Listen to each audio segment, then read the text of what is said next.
네, 오늘 설교 제목은 좁은 문 좁은 길인데요.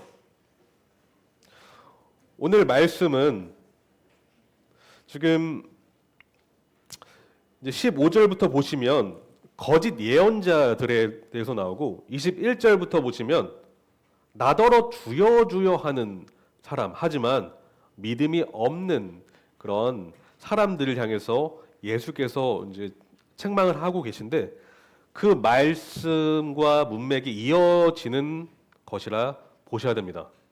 그래서 이 좁은 문 좁은 길의 이 말씀은 믿음이 없는 사람들에 대해서 예수께서 말씀하시는 그런 본문이다라고 생각을 하시면 될 것 같고요. 또한 믿음 안에 있는 사람들이 과연 복음이 무엇인가, 예수께서 말씀하시는 복음이 무엇인가를 다시 받아들임으로 인해서 그 복음의 삶을 살아가게 하는 그런 귀한 말씀이라고 말씀드릴 수가 있겠습니다.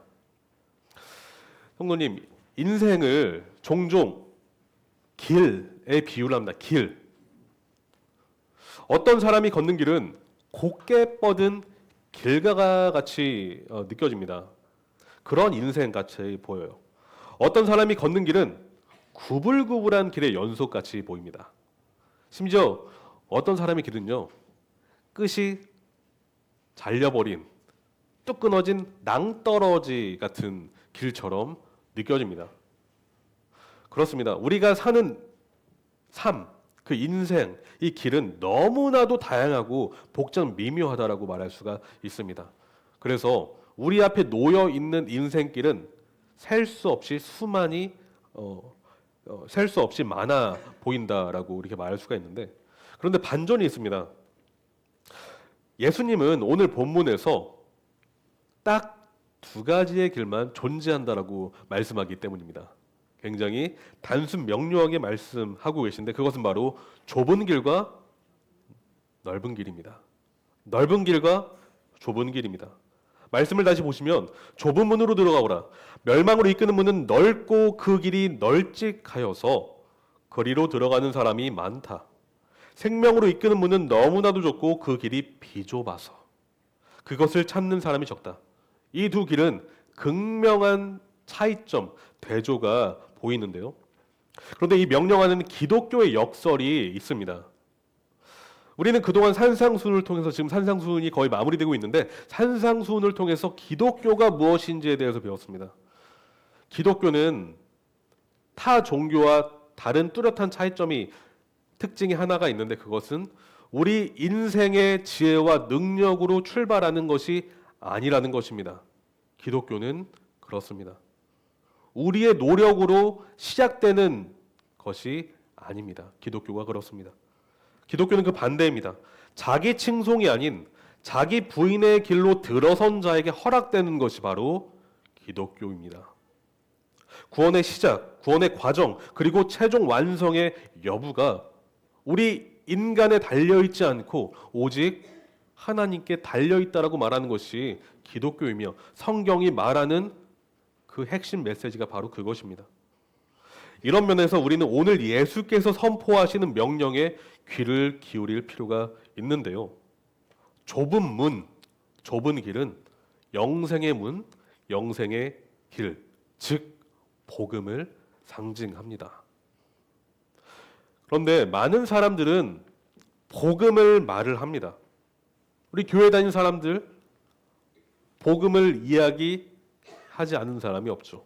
교회를 다닌다면 복음을 알아야 되고 복음을 이야기하는 것이 마땅하기 때문입니다. 많은 사람들이 복음을 칭송하지만, 그런데 어떤 사람들은 복음의 주인이신 그리스도의 가르침에 마음을 두지 않기도 합니다. 다시 말해, 은혜의 선물은 기뻐하지만 그 은혜의 주인 앞에 무릎 꿇지 않는다는 것입니다. 선물은 받기 원하지만 그 그리스도의 가르침 앞에 마음을 두지 않고 그분이 말씀하신 길로 걷지 않는다는 것입니다. 이것이 바로 오늘날의 은혜주의입니다. 은혜주의. 은혜를 이야기하지만 은혜의 핵심은 빠져있는, 알맹이가 빠져있는 바로 은혜주의 말입니다. 왜 그런지 아십니까? 그것은 복음을 넓은 문, 넓은 길이라고 생각하기 때문입니다. 복음을 넓은 길이라고 믿는 사람들의 입술에서는 이러한 노래가 흘러납니다. 복음은 세상 모든 죄인의 옛 모습 그대로를 인정하고 받아주는 달콤한 도이다. 당신의 과거를 사랑하라. 당신의 자아를 아껴라. 당신의 내면을 찬양하라. 당신의 지성과 감정과 의지는 바뀔 필요가 없다. 복음은 당신을 있는 그대로 사랑한다. 굉장히 맞아 보이는 그런 이야기입니다. 있는 그대로 사랑한다. 하지만 이 복음은 예수님이 산상순에서 가르치시는 복음이 아니라는 것입니다. 이는 값싼 은혜일 뿐이며 값싼 복음일 뿐입니다. 바울의 이러한 종류의 복음을 갈라디아서에서는 다른 복음이라고 말합니다. 다른 복음이 무엇입니까? 복음처럼 보이지만 복음이 아닌 것을 다른 복음, 바로 거짓 복음을 말하고 있습니다. 그런데 우리의 육신의 눈으로 봤을 때는 잘 분간이 안 돼요. 잘 분간이 안 갑니다. 매우 비슷해 보이기 때문입니다. 그런데 마치 그 본질로 들어가면요, 마치 사탄이 하와를 처음 속일 때 했던 말 기억하십니까? 사탄은 하와를 속일 때 진리스러운 말들을 쏟아냈습니다. 진리와 흡사해 보이는 말을 쏟아냈다는 것입니다. 그런데 이 말의 특징은 우리의 옛사람을 전혀 부정하지 않는다라는 것입니다. 바로 죄에 대한 회개, 즉 새로운 삶이라는 새로운 길을 향해 발걸음을 내딛지 않아도 된다라고 말하는 것이 바로 다른 복음이라는 것이죠. 있는 그대로, 살던 그대로, 가는 길 그대로 걷는 그 넓은 길로 그대로 걸어가라라고 말하는 것이 바로 다른 복음이라는 것입니다. 그런데 안타깝게도 이러한 복음은 멸망으로 이끄는 넓은 문이요 넓은 길입니다. 그래서 주님은 말씀에 멸망으로 이끄는 문은 넓고 그 길이 널찍하여서 뭐라고 말씀하시죠? 그리로 들어가는 사람이 적다라고 하십니까? 많다라고 하십니까? 많다. 우리의 육신은 이 길을 원해요. 이 문을 통과해서 이 길을 걷기를 원합니다. 우리 육신의 만족을 채워주는 길이기 때문에. 그래서 넓은 문은 말 그대로 넓습니다. 육신의 눈을 사로잡을 만큼 크기가 광대합니다. 거대해 보입니다. 겉으로 보기에는 위험이 있고 기품이 있어 보입니다. 크고 광대하다는 것은 사람의 마음을 사로잡기 쉽다는 것입니다. 그래서 그리로 들어가는 자가 굉장히 많습니다. 이 문은 매력적이기 때문입니다. 사람의 본능을 자극시키고 탐욕을 불러일으키며 사람의 정욕에 기름을 쏟아붓습니다. 그래서 대중의 인기를 독차지합니다. 그래서 오늘날 강단에서 복음이 아닌 복음스러운 것들이 선포되는 이유가 여기에 있습니다. 왜냐? 설교의 초점이 하나님의 영광이 아니라 청중의 만족과 기쁨이기 때문에 그렇습니다. 그런데 그 문과 그 길은 넓은 문이요 넓은 길이라는 것이죠. 왜 많은 사람들이 이 문을 그토록 찾을까요? 자신을 전혀 부정하지 않아도 되기 때문입니다. 이 문이 되려 이생의 자랑, 이 생의 자랑과 육신의 정욕과 안목의 정욕에 기름을 더 끼얹기 때문에 우리의 본능, 우리의 본성, 우리의 죄성을 바꾸지 않아도 된다라고 말하기 때문에 인기가 있는 것입니다. 그런데 이 넓은 문, 넓은 길은 마치 롯의 육신을 사로잡았던 소알 땅과 같습니다. 창세기 13장 10절에서는 이렇게 말합니다. 롯이 눈을 들어 요단 지역을 바라본즉 소알까지 온 땅에 물이 넉넉하니 여호와께서 소돔과 고모라를 멸하시기 전이었으므로 여호와의 동상 같고 애굽 땅과 같았더라. 육신의 눈으로 봤을 때는 너무도 좋습니다. 하지만 영적인 눈으로 봤을 때 이 땅은 어떠한 땅이었죠? 심판 받을 땅이었습니다. 왜냐? 하나님의 길과 정반대에 서 있는 길이었기 때문입니다. 여러분 더 나아가 보겠습니다. 넓은 문은 마치 조작된 계약서와 같습니다. 거짓과 속임과 아첨이 가득한 거짓된 약속 문서 말이죠. 이는 바람에 흩날리는 알맹이가 없는 바로 가라지와 같은 속이 빈 약속된 문서입니다. 저기 넓은 문 앞에 손짓하며 유혹하는 한 여자가 있어요. 그녀는 겉으로 보기에는 너무도 아름답습니다.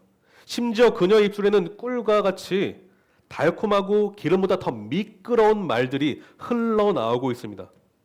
나와 결혼하자. 나와 서약을 맺자. 속삭입니다.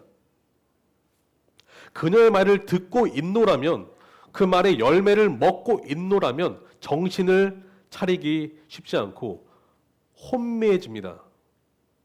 본성을 자극하기 때문입니다. 하지만 그녀의 정체는 잠언에 등장하는 음녀입니다. 그녀의 호리는 말은 결국 쑥처럼 쓰고 두나를 가진 칼처럼 날카로워서 우리의 영혼을 파괴하고 멸망으로 이끈다라는 것이죠. 예수께서 본문에서 말씀하시는 넓은 문의 본래 이름은 관계의 단절이라고 말할 수가 있겠습니다.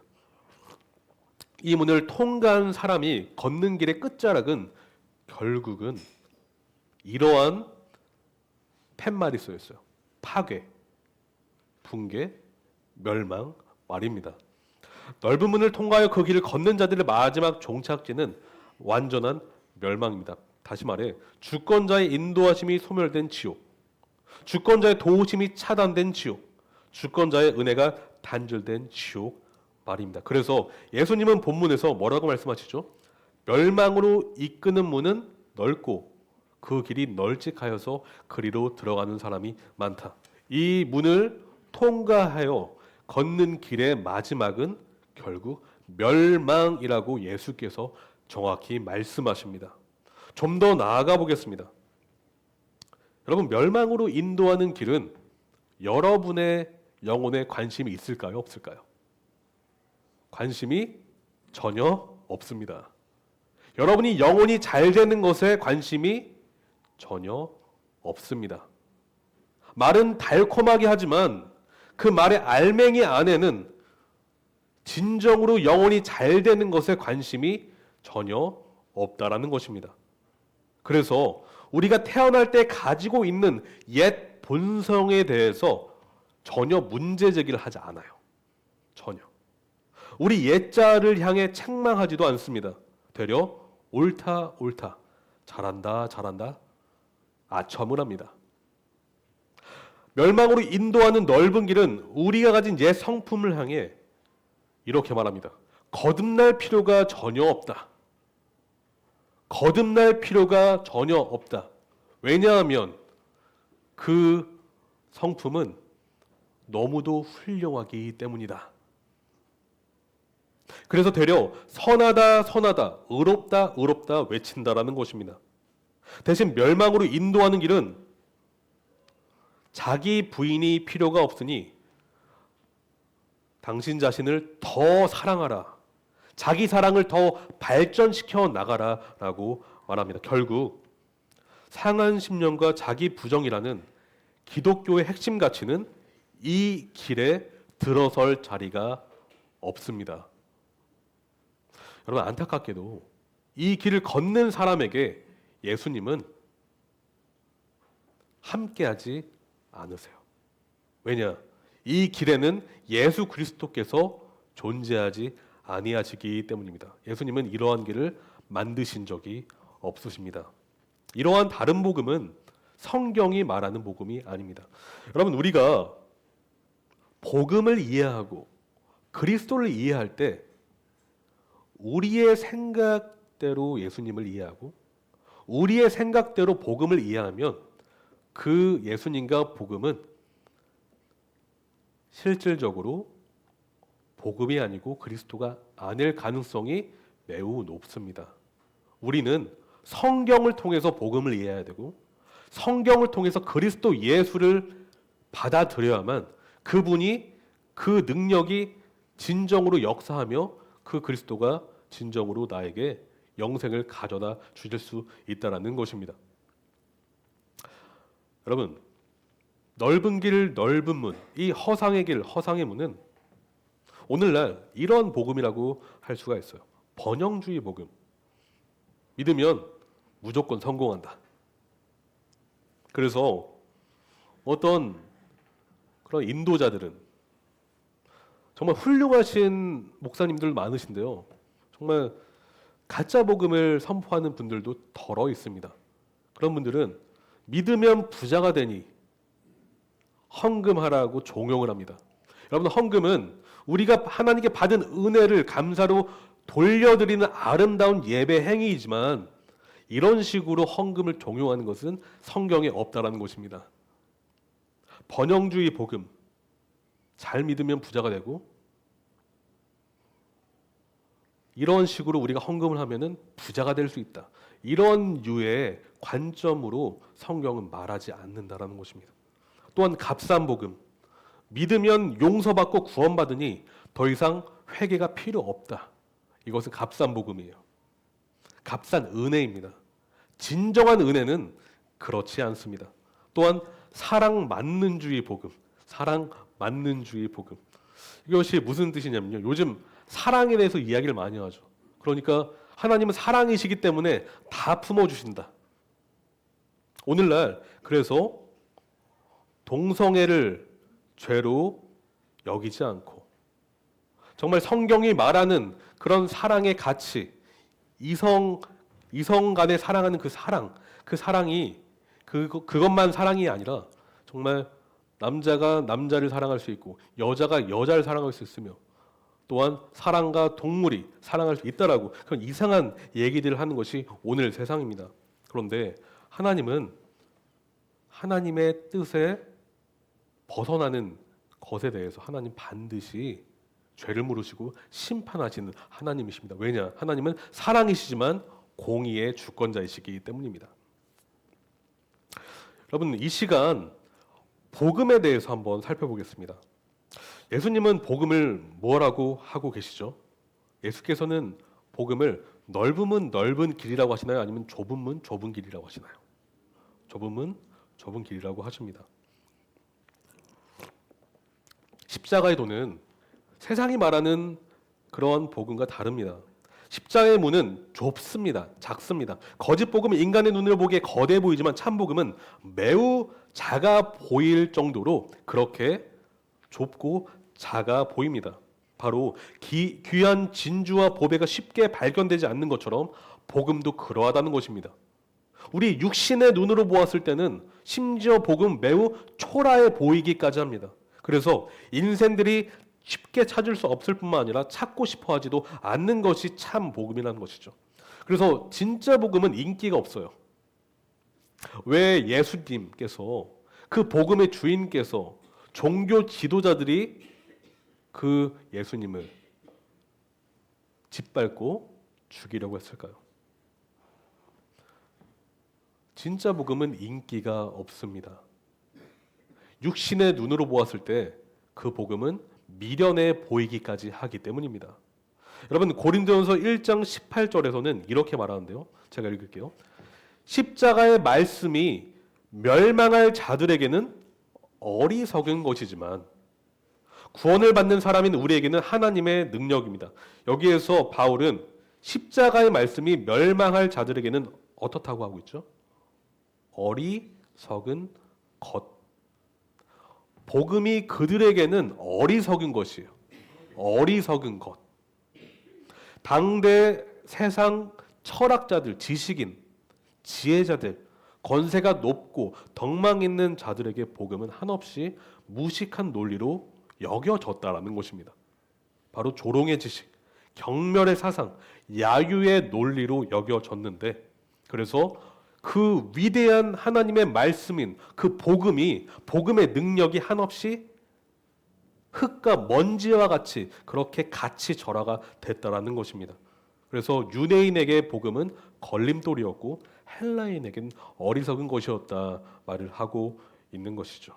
그러므로 예수님의 다음 말씀은 정말 진리인데요. 이렇게 말씀하세요. 마태복음 오늘 말씀인데 생명으로 이끄는 문은 너무나도 좁고 그 길이 비좁아서 그것을 찾는 사람이 적다. 찾는 사람이 많다가 아니라 적다. 이것이 현실이에요.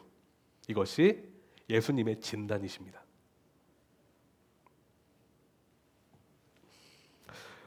그런데 성도님, 왜 십자가의 도가 비좁은 길인 줄 아십니까?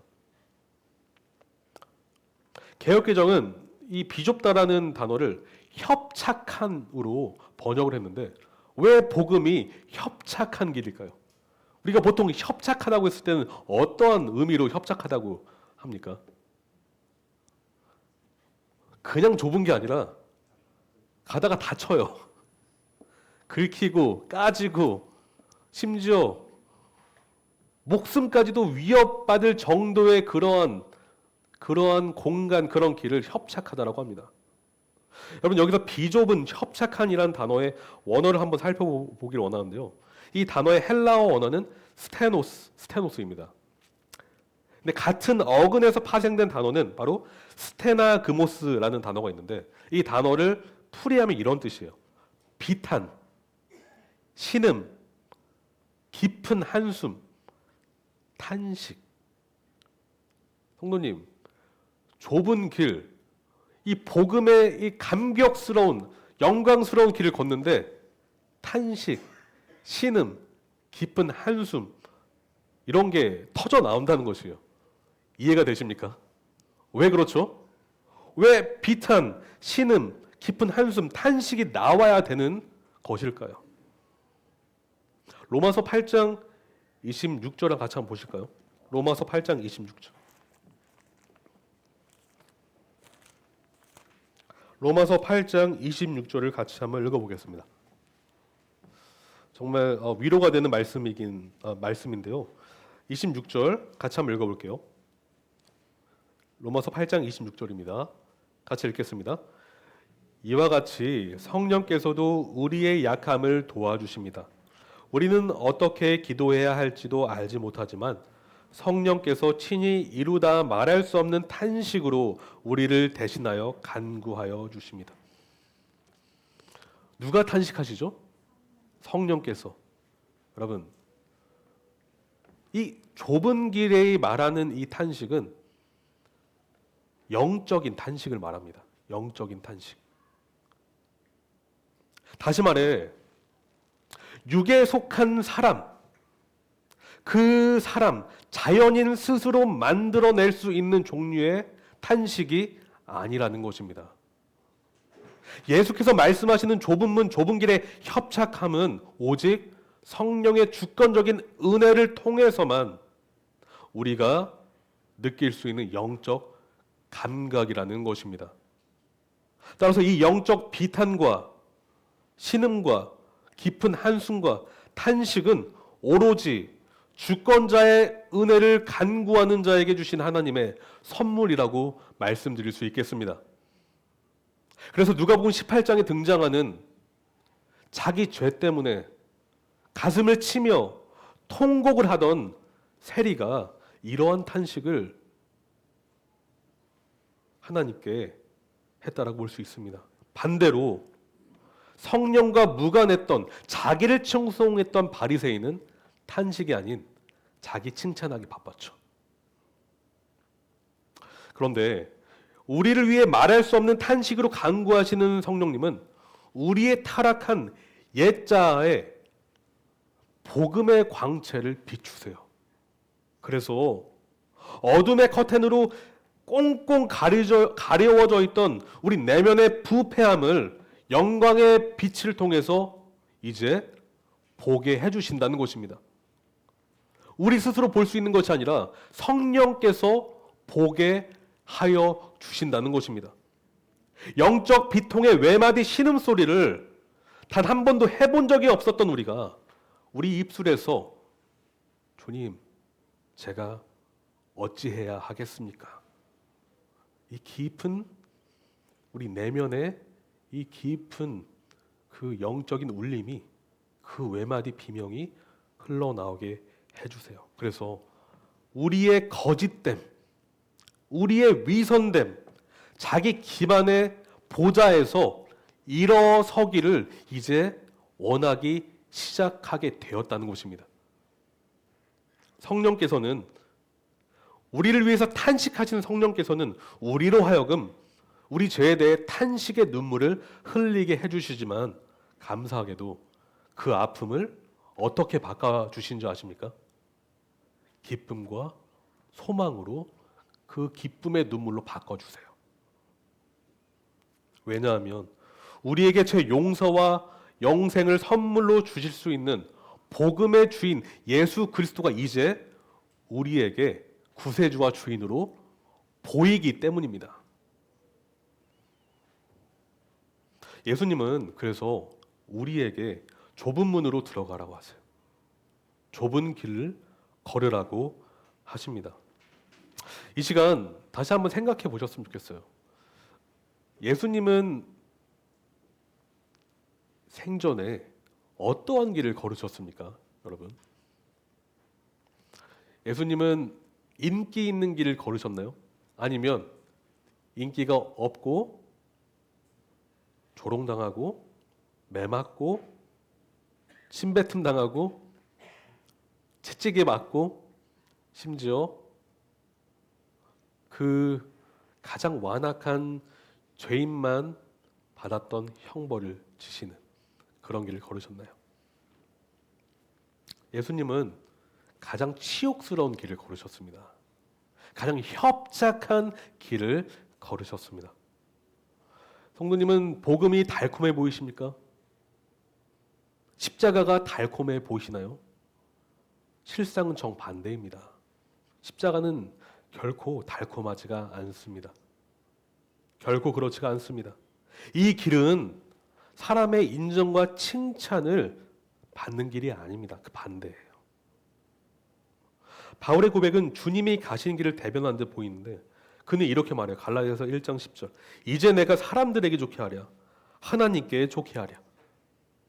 사람들에게 기쁨을 구하랴. 내가 지금까지 사람들의 기쁨을 구하였다면 그리스도의 종이 아니니라 말하고 있습니다. 여러분 더 나아가 보겠습니다. 이사야 53장 10절을 보실까요? 이사야 53장 10절입니다. 이사야 53장 10절을 같이 한번 보겠습니다.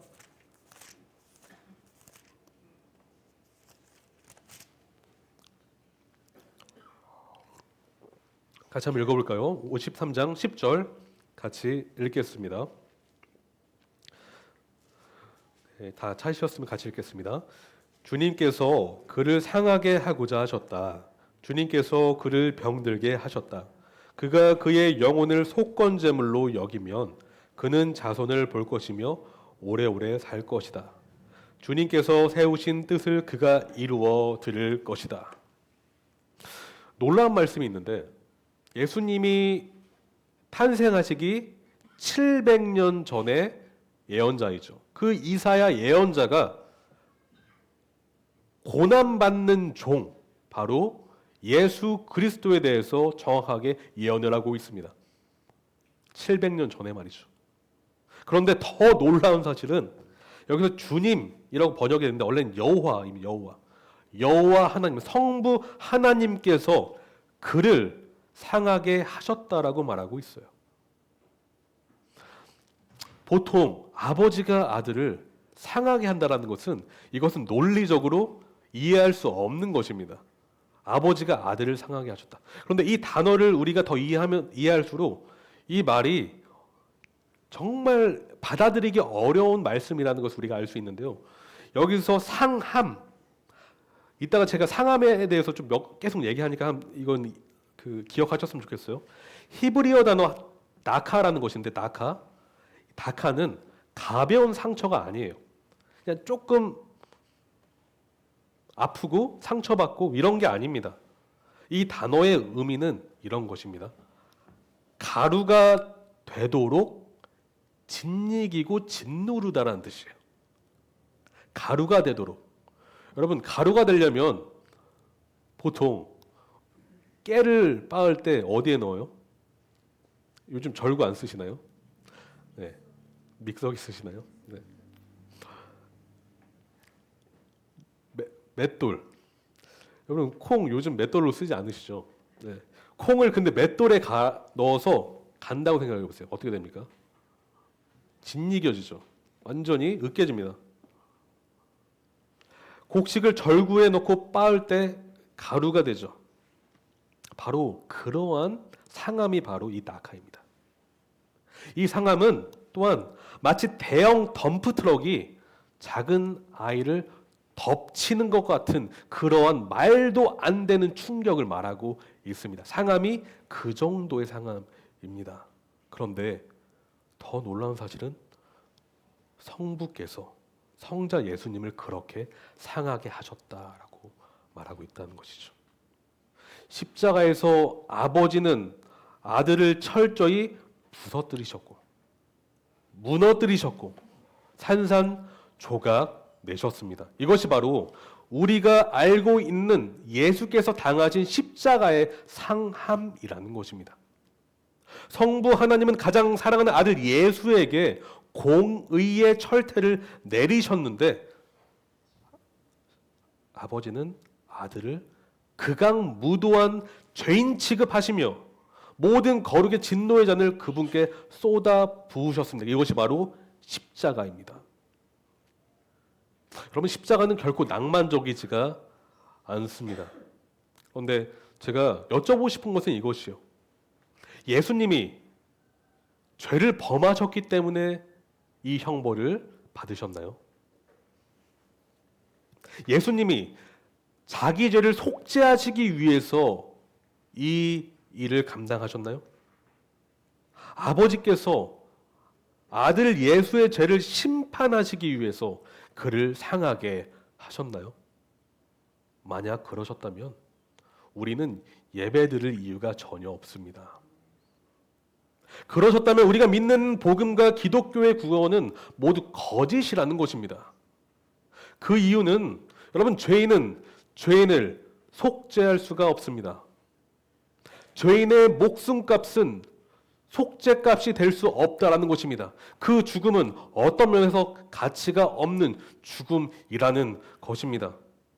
예수께서 자기 죄 때문에 십자가를 지셨다면 우리의 믿음은 헛된 믿음이요, 우리의 구원은 헛된 구원이며 우리의 예배 또한 헛된 예배일 뿐입니다. 하지만 그렇지 않다라는 것이 우리에겐 소망입니다.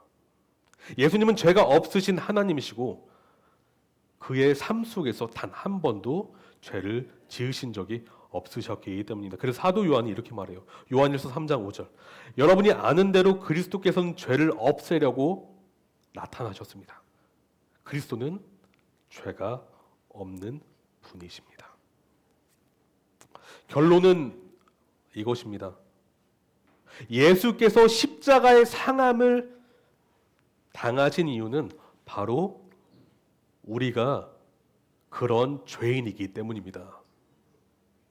아버지가 아들을 십자가 멸시 한복판에 몰아 넣으셨던 것은 우리가 그런 죄인이기 때문입니다. 아버지가 아들을 십자가 압박 속으로, 죽음 속으로 몰아 넣으셨던 것은 저와 여러분이 그런 죄인이기 때문입니다.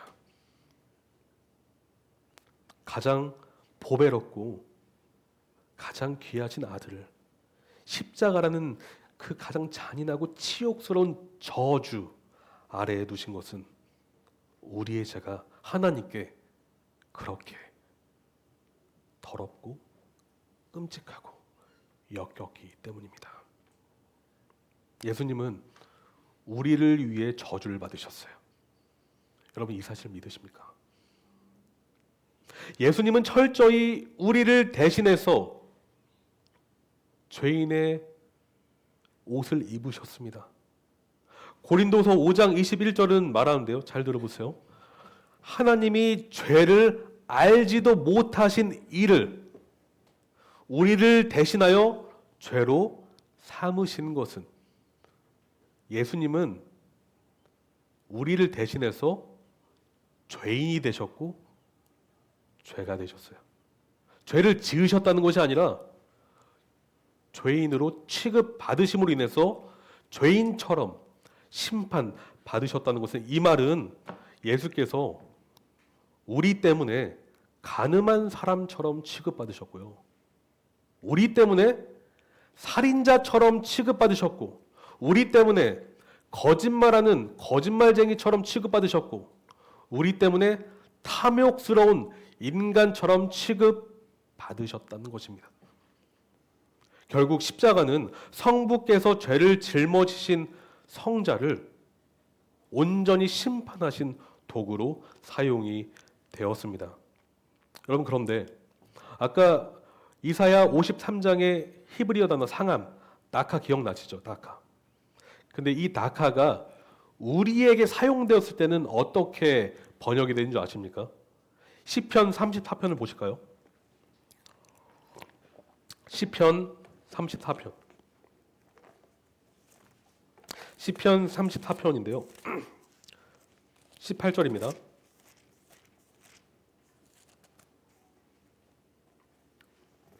시편 34편 18절입니다.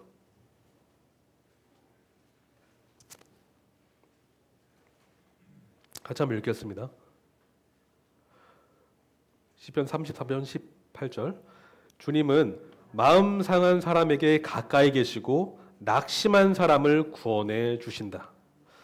여기서 낙심한 사람, 조금 번역이 더 이렇게 살지 못해서 제가 개역개정을 말씀드리면, 여호와는 마음이 상한 자를 가까이 하시고 충심으로 통회하는 자를 구원하시는도다. 바로 이 통회가 나카입니다. 나카. 다시 말해, 예수님의 그 무너짐과 부서짐이 나 때문이라고 믿는 사람은 어떻게 되는지 아십니까? 우리는 통회하게 되어 있어요. 통회하지 않는 복음은 복음이 아닙니다. 우리가 예수님을 믿는 믿음으로 구원을 받았다고 하지만 그 믿음 안에는 통회가 있습니다. 이 회개가 없는 믿음은 진정한 믿음이 아니라는 것입니다.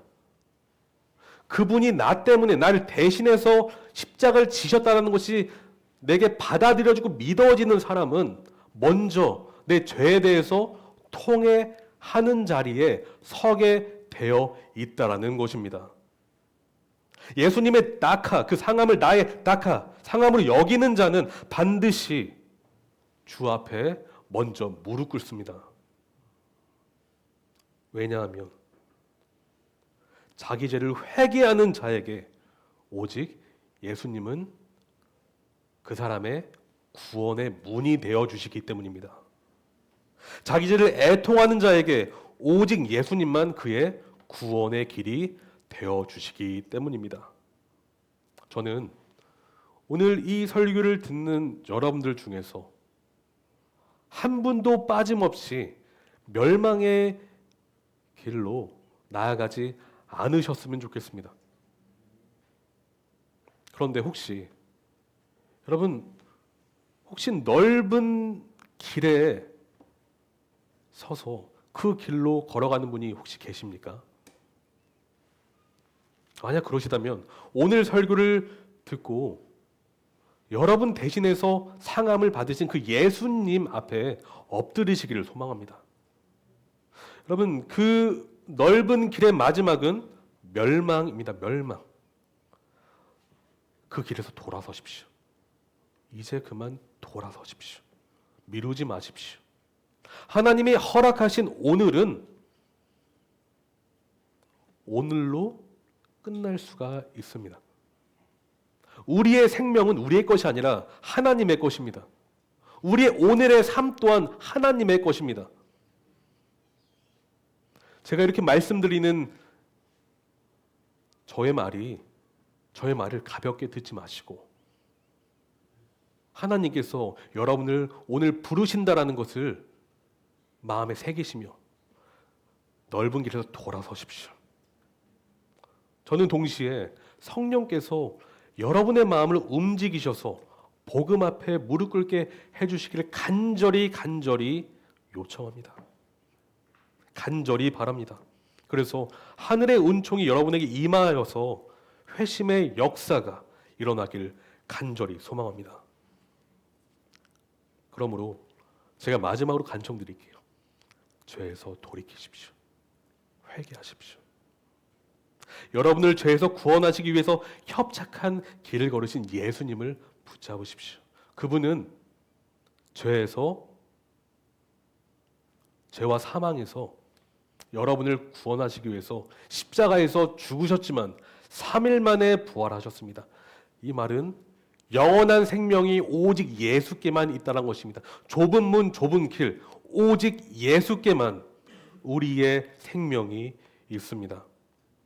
근데 여러분, 이 메시지는 아직 믿지 않는 사람들에게만 적용되는 것이 아니라 믿는 사람에게도 동일하게 이 원리가 적용이 됩니다. 왜냐하면 회개는 구원받을 때만 하는 것이 아니기 때문입니다. 여러분, 이 사실을 믿으십니까? 우리의 믿음은 항상 회개와 짝이에요. 회개 없는 믿음은 믿음이 아니고 믿음 없는 회개는 회개가 아닙니다. 다시 말해, 회개와 믿음은 항상 동전의 양면처럼 붙어 있어요. 그러면 우리의 믿음이 성장하기 위해서는 어떤 삶을 살아야 될까요? 바로 회개하는 삶을 살지 않으면 우리의 믿음은 성장하지 않습니다. 이것은 회개는 옵션이 아니라 필수예요. 반드시 있어야만 되는 것이라는 것이죠. 그런데 우리가 회개의 맛을 한번 맛보았다면 그 회개의 맛을 더 보기 위해서 회개하는 삶을 살게 되어 있습니다.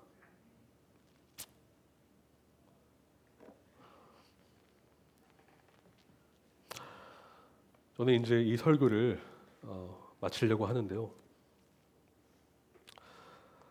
사랑하는 성도님, 예수님 닮기 원하십니까? 예수님 옆에서 기쁨과 만족을 누리기를 원하십니까? 그렇다면 신앙 선배들을 본받으십시오. 간음을 저질렀던 다윗, 예수님을 배신했던 베드로, 자신을 죄인 중에 괴수라 여기지만 날마다 내가 죽노라 외쳤던 바울, 그들은 하나님과 더 가까워졌습니다. 회개를 통해서 말입니다. 그러므로 좁은 길, 이 회개의 길을 날마다 살아가심으로, 또한 우리 공동체가 정말 이 좁은 문, 좁은 길, 이 복음 앞에 무릎 꿇음으로 인해서 우리가 날마다 새로워지는 공동체가 됐으면 좋겠습니다. 그래서 이 어두운 세상에 빛과 소금이 되는 공동체가 되기를 소망합니다. 우리 다 같이 기도하실 것인데요. 오늘 말씀, 좁은 문, 좁은 길, 하나님께서는 우리에게 넓은 문으로 들어가라 하지 않으시고 좁은 문으로 들어가라 하셨습니다. 우리에게 넓은 길을 걸으라고 하지 않으시고 좁은 길을 걸으라고 하십니다. 이 길은 찾는 자가 적다라고 하십니다. 이 길은 인기가 없다라고 하십니다. 하지만 우리는 이 길을 걸어야 됩니다. 왜냐하면 이 길 안에서만 우리는 영생을 발견하고 영원한 만족과 기쁨을 누릴 수 있기 때문입니다. 우리 이 시간 하나님께 간구하는 시간 되셨으면 좋겠습니다. 이 길을 걷게 해달라고 기도하는 시간 갖도록 하겠습니다.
주만 바라볼지라.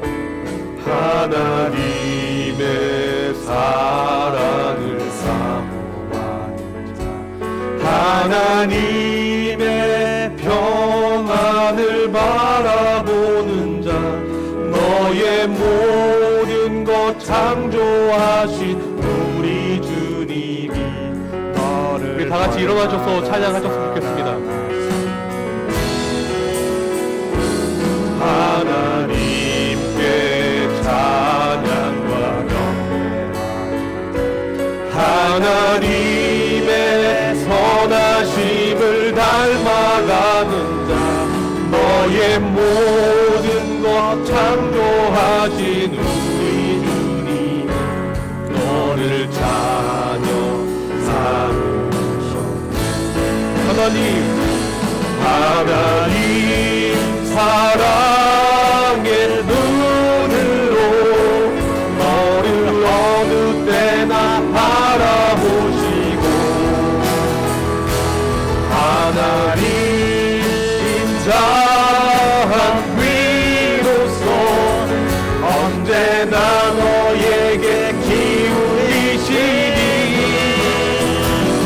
어두움에 밝은 빛을 비춰주시고, 너의 작은 신음에도 응답하시니, 너는 어느 곳에 있든지 주를 향하고 주만 바라볼지라. 하나님 인자한 눈으로 너를 어느 때나 바라보시고, 하나님 인자한 귀로서 언제나 너에게 기울이시니, 어두움에 밝은 빛을 비춰주시고, 너의 작은 신음에도 응답하시니, 너는 어느 곳에 있든지 주를 향하고 주만 바라볼지라. 주만 바라볼지라.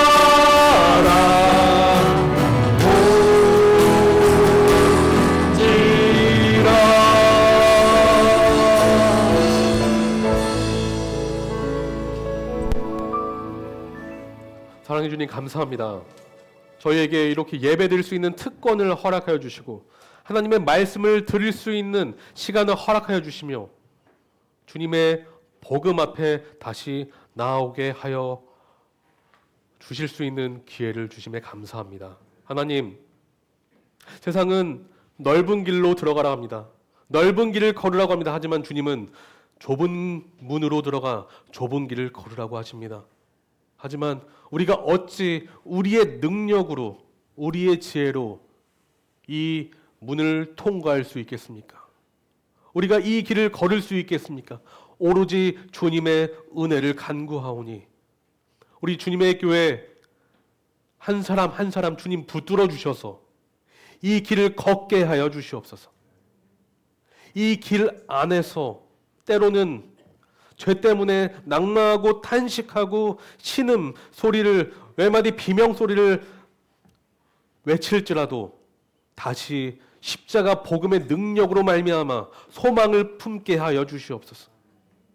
그래서 오직 주님만이 나의 구원이시요, 나의 요새이시요, 나의 방패라는 이 고백이 우리의 심령 속에서 울려 퍼짐으로 우리의 매일의 삶이 예배가 되게 하여 주셨고, 우리의 매일의 삶이 찬양이 넘치게 하여 주시옵소서. 주님, 우리 교회 안에는 지금 아프신 분들이 있으십니다. 하지만 저희가 감사한 것은 주님은 눈동자같이 우리를 지켜보시고 우리를 보호해 주신다는 사실을 주님, 우리는 믿습니다. 주님, 도와주시옵소서. 도와주시옵소서. 그래서 이 모든 치료의 과정이 하나님의 은혜 가운데 잘 마칠 수 있도록 도와주시옵고, 무엇보다도 우리 가족들이 힘을 얻고 더 주 앞에 나아오게 인도하여 주시옵소서. 사랑합니다. 예수님의 이름으로 기도합니다. 아멘.